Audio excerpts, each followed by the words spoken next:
படப்பை ஊராட்சியில் குப்பைகள் மறுசுழற்சி செய்யும் இயந்திரக்கூடம் முறையாக இயங்காததால் மழை போல் தேங்கி நிற்கும் குப்பைகளால் சுகாதாரக்கேடு ஏற்படும் அபாயம் ஏற்பட்டுள்ளது.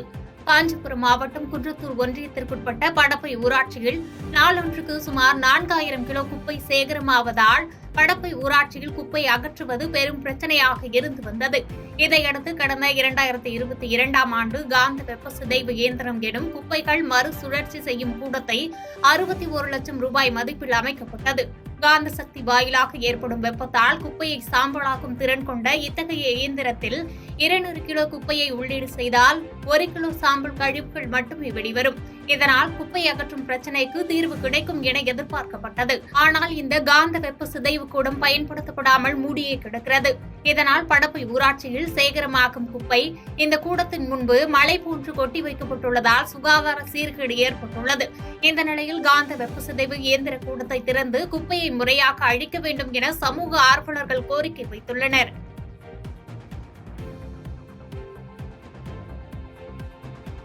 பாதகம் செய்பவரை கண்டால் நாம் பயங்கொள்ளலாகாது பாப்பா, மோதி மிதித்து விடு பாப்பா, அவர் முகத்தில் உமிழ்ந்து விடு பாப்பா. அண்மை செய்திகளை உடனுக்குடன் தெரிந்து கொள்ள இணைந்திருங்கள் இயம்நாடு தொலைக்காட்சியுடன்.